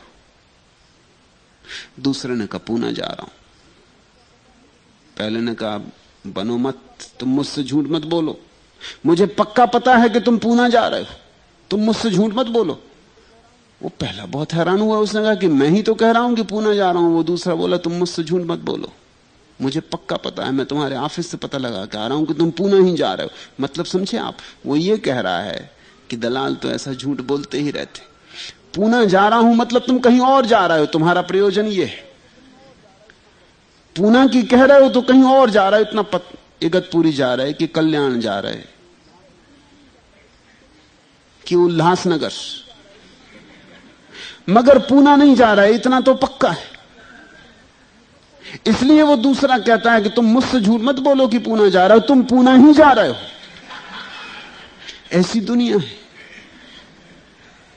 यहां सब ऐसा ही चल रहा है, यहां बड़ी प्रतिस्पर्धा है। मुल्ला नसरुद्दीन अपने एक मित्र को शिकार के किस्से बता रहा था। तब उसके मित्र ने पूछा, बड़े मियां, अगर आप जंगल में निहत्ते हों और शेर आपका पीछा करना शुरू कर दे तो आप क्या करेंगे? मुल्ला ने उत्तर दिया, अगर वहीं कोई नदी पास में होगी तो उसमें कूद जाऊंगा। मित्र बोला, अगर शेर भी नदी में कूद जाए तो? मुल्ला ने कहा, मैं नदी पार कर जाऊंगा। मित्र ने कहा, अगर शेर भी नदी पार कर जाए तो? तब मैं पेड़ पर चढ़ जाऊंगा, मुल्ला ने कहा। मित्र ने फिर कहा, शेर भी अगर पेड़ पर चढ़ जाए तो? अब की बार मुल्ला झुंझला गया और बोला, यार पहले ये तो बता दो कि तुम मेरी तरफ हो कि शेर की तरफ? यही अड़चन है। यहां संसार में कोई तुम्हारी तरफ तो है नहीं, इसलिए सच बोलना खतरे से खाली भी नहीं है। लेकिन सदगुरु का तो अर्थ ही होता है कि यह आदमी तुम्हारी तरफ है। इससे तुम्हारी क्या प्रतिस्पर्धा हो सकती है? इससे तुम्हारा क्या विरोध हो सकता है? यह तुम्हें किस भांति की हानि पहुंचा सकता है? इससे तुम्हारी किसी भी तरह की प्रतिस्पर्धा की संभावना कहां है? तुम्हारे पास जो है उसमें इसकी उत्सुकता नहीं। तुम्हारी जो आकांक्षाएं हैं वे इसकी आकांक्षाएं नहीं। अगर तुम धन पाने में लगे हो, ये ध्यान पाने में लगा है। अगर तुम पद पाने में लगे हो, ये परमात्मा पाने में लगा है। और एक मजा कि अगर धन पाने में 2 आदमी लगे हों तो दुश्मन हो ही जाएंगे, क्योंकि धन सीमित है। और अगर ध्यान पाने में 2 आदमी नहीं 2 करोड़ आदमी लगे हों तो भी कोई दुश्मनी का कारण नहीं, क्योंकि ध्यान असीम है। अगर मुझे ध्यान उपलब्ध हो गया तो इसका यह अर्थ थोड़ी है कि अब तुम्हारे लिए कुछ कम बचा दुनिया में, अब तुम क्या करोगे? अगर कोई 2 आदमी पद पाने में लगे हों तो एक ही पा सकेगा, दोनों ना पा सकेंगे। लेकिन अगर कोई परमात्मा को पाने में लगा हो तो किसी से कोई स्पर्धा ही नहीं है। मैं परमात्मा को पालूं, इससे मैं तुम्हारा दुश्मन थोड़ी हूं। इससे कुछ परमात्मा तुम्हारे लिए कम थोड़ी बचा कि अब तुम पाओगे तो थोड़ा तो पहले ही कोई ले जा चुका, अब तुमको अधूरा ही मिलेगा। आश्चर्य की बात तो यही है कि अगर किसी एक व्यक्ति ने परमात्मा को पा लिया तो तुम्हारे पाने की संभावना बढ़ गई, घटी नहीं, बढ़ गई। और अगर किसी एक व्यक्ति ने पद पा लिया तो तुम्हारे पाने की संभावना समाप्त हो गई। अब या तो मुरारजी बैठ जाएं या इंदिरा बैठ जाए, एक ही बैठ सकते हैं। दूसरा या तो जेल में होगा या जेल के बाहर जेल से भी बदतर हालत में होगा। जहां पद का संघर्ष है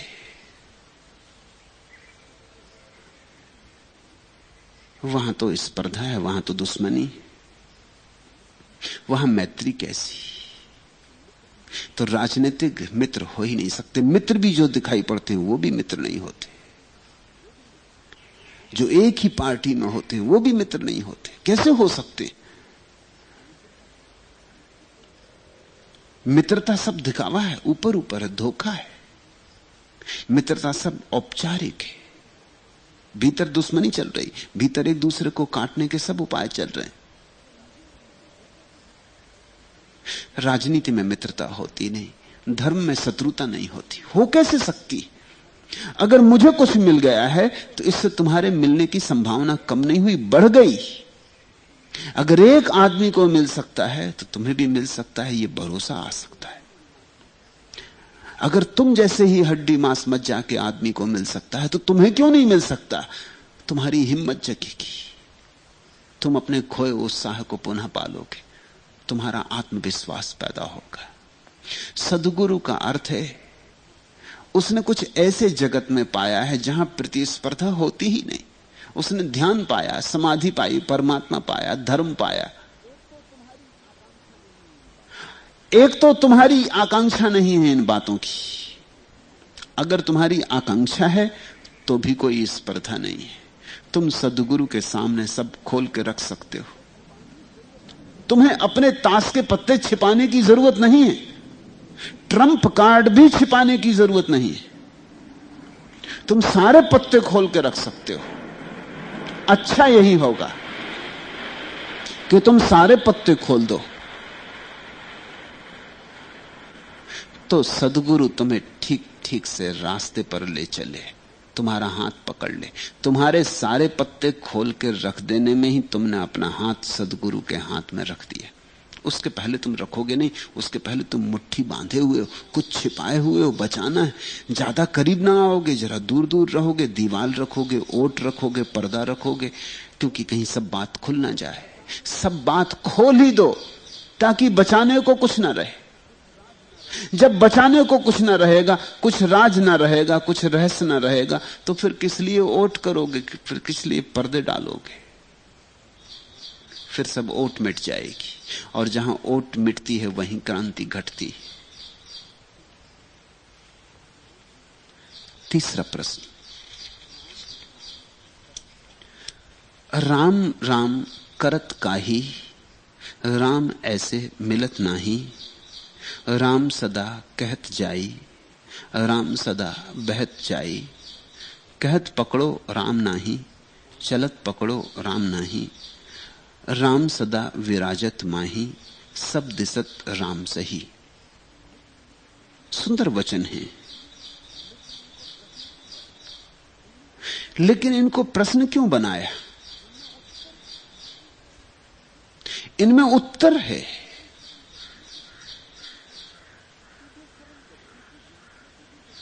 सीधे सरल वचन है, इनकी व्याख्या की भी जरूरत नहीं। इससे सीधा सरल और क्या होगा? राम राम कहत काहि। राम राम किस लिए कहते हो? कहने की बात नहीं है राम, हृदय में संभालने की बात है राम। कहना किसको है? पुकारना किसको है? चीखना चिल्लाना किसको है? राम कहीं दूर थोड़ी।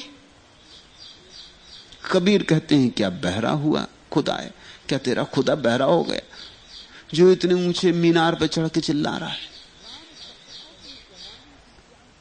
राम शब्द को भी दोहराने की क्या जरूरत है? भाव को गहो, भाव को संभालो हृदय में। जैसे गर्भिणी स्त्री अपने बच्चे को संभालती गर्भ में, ऐसे राम के भाव को संभालो।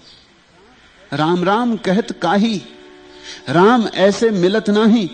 ऐसे बोलने से, राम राम दोहराने से, राम राम की चदरिया ओढ़ लेने से राम मिलते होते तो बड़ा सस्ता हो जाता, फिर तो तोतों को भी मिल जाते।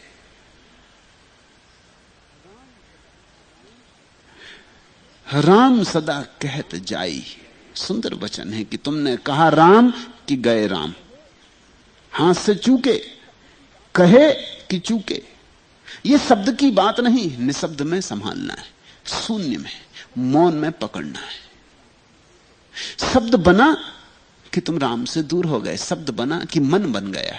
जहां मन आया राम दूर हो गए, जहां मन नहीं होता वहां राम विराजमान है। राम कोई नाम थोड़ी, ये तो प्रतीक है नाम, भाव की बात है। इसलिए तो कहते हैं कि वाल्मीकि मरा मरा जपते जपते भी राम को पा गया। भाव की बात है। गंवार थे, पढ़े लिखे न थे। गुरु तो कह गया था कि राम राम जपना, भूल गए। सीधे साधे आदमी थे, इसलिए कभी कभी गंवार पहुंच जाते हैं, मगर पंडित कभी पहुंचे हो ऐसा सुना नहीं। पंडित बिल्कुल शुद्धोच्चारण करता है, व्याकरण भाषा सबका आयोजन रखता है, मगर ये कोई शुद्धोच्चारण की बात थोड़ी है, ये कोई भाषा की बात थोड़ी है, भाव की बात है। भूल गए। राम राम कहते कहते कहते कहते जल्दी जल्दी दोहरा रहे होंगे राम राम राम राम राम, वो मरा मरा हो गए। तो उसी को दोहराते रहे, उसी को दोहराते दोहराते पा गए। जब गुरु वापस आया और देखा कि बाल्या तो बाल्मीक हो गया, अपूर्व शांति में विराजा है, आनंद झर रहा है, अमृत बरस रहा है। तो गुरु ने पूछा मिल गया? राम राम जपते जपते मिला। तब कहीं बाल्या को याद आया, उसने कहा अरे बड़ी भूल हो गई, राम राम कहा था, मैं मरा मरा जपता रहा, मगर मिल गया। तो न तो राम जपने की बात है, न राम शब्द से कुछ लेने देने की बात है। यहां पुष्पा बैठी, वो यहां नाद का प्रयोग करती। एक छोटा सा सन्यासियों का समुदाय उसके पास बैठ के नाद का प्रयोग करता है, नाद में डूबता है। पुष्पा हॉलैंड से, संस्कृत जानती नहीं, तो कुछ संस्कृत की भूल चूक हो जाती होगी। फिर यहां तो संस्कृत जानने वाले भी आ जाते हैं, आना तो नहीं चाहिए मगर आ जाते।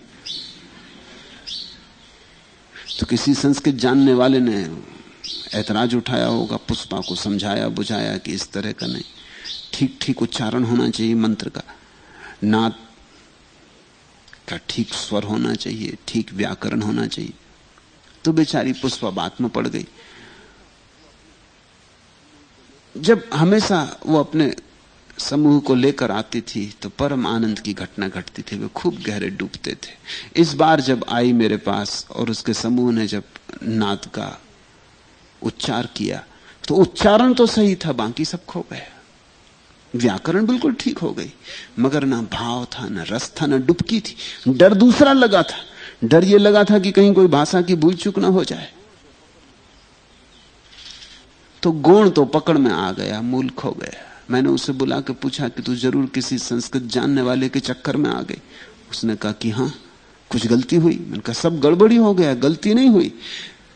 ये ऐसे ही हुआ जैसे कि बाल्या मरा मरा जप रहा था, वो तो संयोग की बात है। प्रभु ने बड़ी कृपा की कि कोई पंडित नहीं भेजा उस वक्त, नहीं तो वाल्मीकि अभी तक भटकते, पहुंचते ही नहीं। कोई पंडित आकर ठीक कर देता कि ये क्या कर रहे हो, मरा मरा। राम राम कहो और याद रखना इस तरह की भूल चूक ना हो। तो फिर डर पैदा हो जाता, और डर में कहां प्रेम। जहां भय आया, संकोच आ गया, सिकुड़ गया आदमी।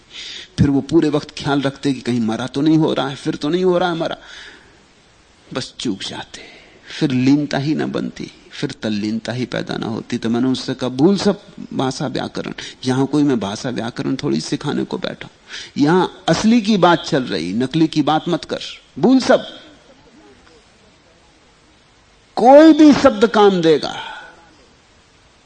अपना भी नाम अगर दोहरा लो तो भी हो जाएगा। यह प्रश्न ही शब्दों का नहीं है। इसलिए कहते राम सदा कहत जाई, कहा कि चूके, कहा कि गया, राम सदा बहत जाई। और राम तो प्रवाह है, तुमने पकड़ने की कोशिश की कि चूका, मुट्ठी बांधी के गया। राम के साथ बहो, यह प्रवाह है, जीवंत प्रवाह है। यह कोई मुर्दा चीज नहीं है कि बांध ली गांठ और रख ली संभाल के पोटली में। यह कोई हीरा नहीं है, यह नदी है, बहती हुई नदी है, यह सरित प्रवाह है।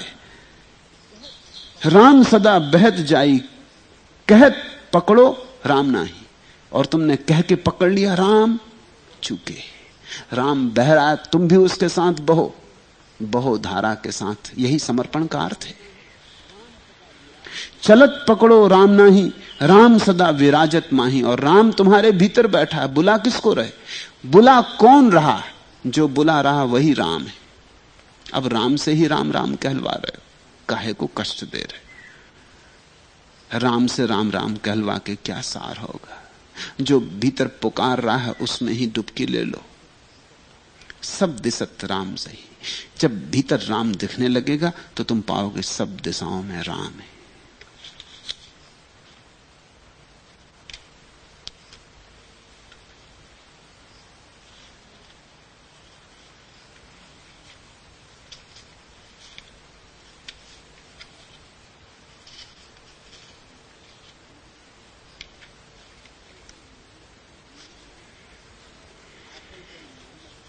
चौथा प्रश्न, आपने कल मोहम्मद गजनी और उसके गुलाम के प्रेम की कहानी कही, लेकिन मुझे एक सत्य घटना मालूम है जिसमें गुरु ने शिष्य के प्रति ऐसा भाव प्रकट किया। आप अपनी अमृतसर की एक यात्रा में लगातार 3 दिनों तक कड़वा रस पीते रहे और शिष्य को इसकी खबर नहीं होने दी। इसे समझाने की अनुकंपा करें। पूछा है चमनलाल भारती ने। उन्हीं के घर की बात है इसलिए वो ठीक ही कहते। सच ही है बात, लेकिन इतने प्रेम से पिला रहे थे। मैं बहुत घरों में रुका हूं, पत्नियां तो मुझे बहुत अनेक घरों में मिली जिन्होंने बड़े प्रेम से सेवा की, लेकिन जहां तक पतियों का संबंध है, चमनलाल अनूठे।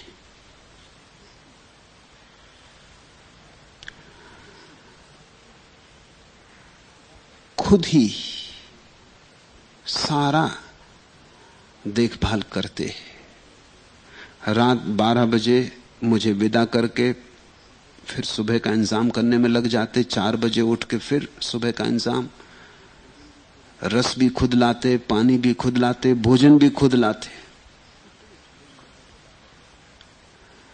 इतने प्रेम से सेवा कर रहे थे कि कड़वे रस की बात उठानी ठीक नहीं थी। और उनका क्या कसूर था? कुछ कड़वे फल आ गए होंगे।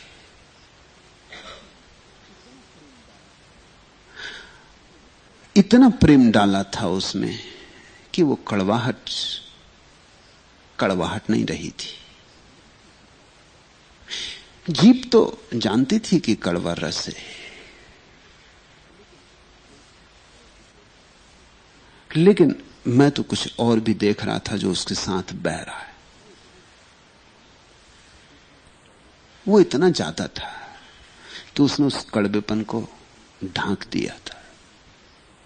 कभी कभी तो बेमन से कोई मीठा रस भी पिला दे तो कड़वा हो जाता है, और कभी कोई पूरे हृदय से कड़वा रस भी पिला दे तो मीठा हो जाता है। एक और भी मिठास है प्रेम की।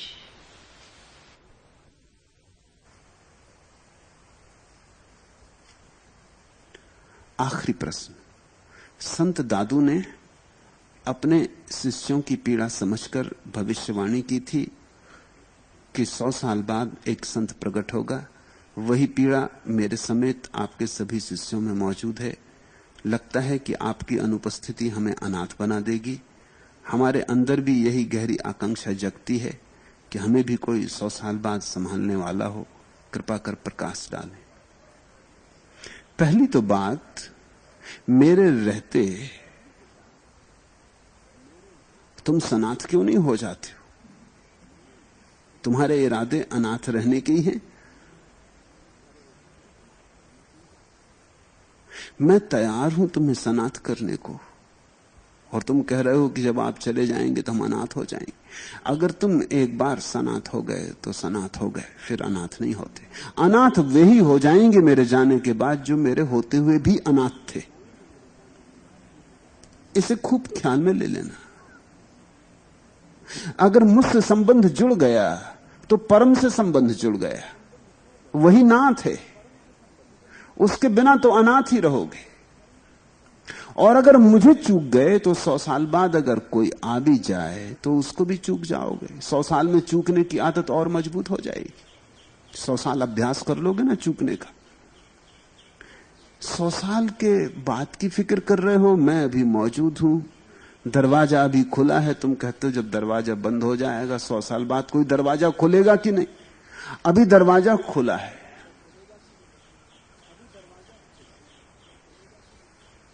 तुम्हें 100 साल के बाद ही प्रवेश करना है? 100 साल और संसार में रहना? अभी थके नहीं, अभी उबे नहीं।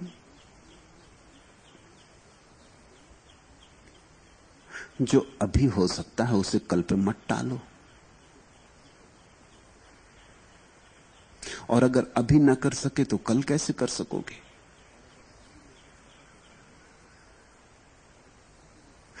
करना है तो इस क्षण हो सकता है। इसलिए मैं 100 साल के बाद की कोई भविष्यवाणी ना करूंगा। मैं भविष्य की तरफ तुम्हें उन्मुखी नहीं करना चाहता। वर्तमान मेरे लिए सब कुछ है, यही क्षण सब कुछ है।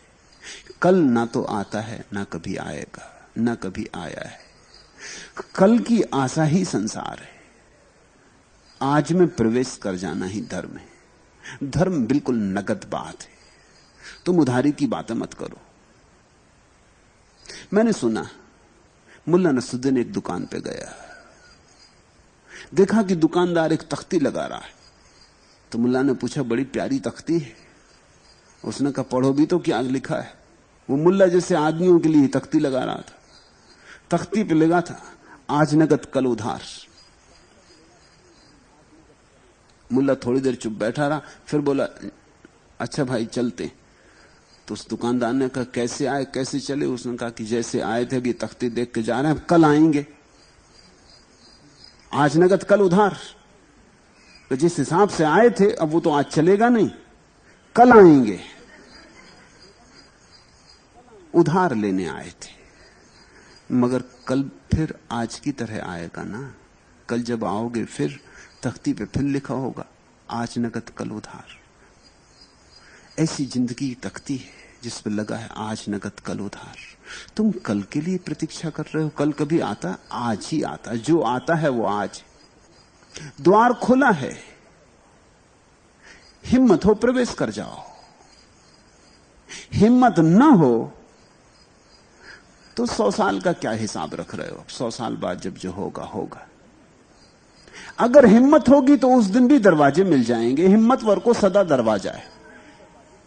अगर हिम्मत न होगी तो कायर को कभी भी दरवाजा नहीं। दरवाजे कभी समाप्त नहीं होते। कहीं न कहीं दरवाजा बंद होता, कहीं न कहीं दरवाजा खुल जाता।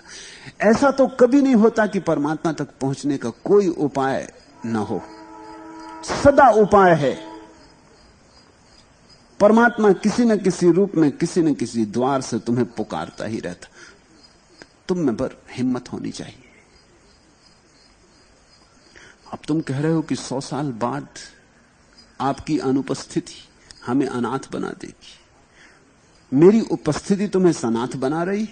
अगर मेरी उपस्थिति तुम्हें सनाथ बना रही तो अनाथ होने का फिर कोई उपाय नहीं रहा। बात खत्म हो गई। फिर तुम अनाथ कभी नहीं हो सकोगे। ये नाता कोई दिन दो दिन का नहीं है, ये नाता फिर शाश्वत है। जो तुम्हें चाहिए वो मैं देने को तैयार हूं, तुम भर लेने को तैयार हो जाओ, तुम भर अपना हृदय खोलो।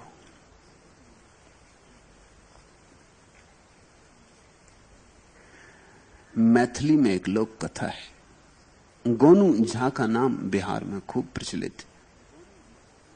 मुल्ला नसरुद्दीन जैसा आदमी रहा होगा गोनू झा। गोनू झा मेले से एक सुंदर बछड़ा मोल लेकर अपने गांव लौट रहे थे। अभी वे गांव की सीमा में प्रवेश कर ही रहे थे कि एक चरवाहे ने पूछा, पंडित जी बछड़ा तो बहुत सुंदर है, कितने में मोल लिया? 75 रुपए में। गोनू झा ने उत्साह से उत्तर दिया और आगे बढ़े। वे गांव में प्रवेश कर चुके थे कि पाठशाला जाता हुआ एक छात्र पूछ बैठा, बाबा बछड़ा तो बहुत सुंदर है, कितने में मोल लिया? 75 रुपए में। गोनू झा ने झल्ला कर कहा। आगे गांव का कुआं था जिस पे एक पनिहारिन पानी भर रही थी। पनिहारिन भी पूछ बैठी, पंडित जी महाराज बछड़ा तो बड़ा सुंदर है। और अभी वह इतना ही कह पाई थी कि गोनू झा बछड़े को वहीं छोड़कर झम से कुएं में कूद पड़े। पनिहारिन के शोर मचाते ही बात की बात में समूचा गांव इकट्ठा हो गया और एक रस्सी डालकर गोनू झा को किसी तरह बाहर निकाला गया। बाहर निकलते ही गोनू झा जोर से चिल्लाए, 75 रुपए। क्यों गोनू, दिमाग तो ठिकाने है? एक अत्यंत वृद्ध व्यक्ति ने पूछा। बिल्कुल होश में हूं। तो ये क्या बक रहे हो? 75 रुपए और कुएं में कूदने से क्या लेना देना? और कुएं में कूदे ही क्यों थे? ताकि सभी गांव वालों के प्रश्न का एक ही बार में उत्तर पाके छुट्टी पालू, उत्तर दे के छुट्टी पालू। अब एक एक आदमी को अलग अलग उत्तर देते फिरना और गांव भर पूछेगा कि बाबा बछड़ा बड़ा सुंदर, 75 रुपए, 75 रुपए। तो गोनू झा ने ठीक उपाय किया, कूद पड़े कुएं में। सारा गांव अपने आप इकट्ठा हो गया, एक दफा 75 रुपए कह के छुटकारा पा लिया।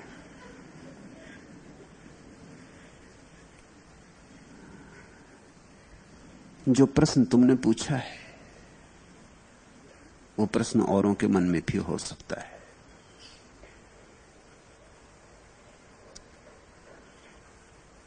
वो प्रश्न किसी एक का नहीं है, वो मैं बहुतों की आंखों में देखता हूं। अलग अलग उत्तर देने की जरूरत नहीं, मैं इकट्ठे ही कह देता हूं 75 रुपए। दरवाजा खुला है, आज नकद है और कल उधार हो जाएगा। नकद को स्वीकार कर लो, हिम्मत करो, चुनौती लो। अपने को खोगे तो ही सनाथ हो सकोगे। स्वयं मिटे बिना कोई सनाथ नहीं होता, क्योंकि जब अहंकार मिटता है तब परमात्मा प्रवेश करता है। आज इतना ही।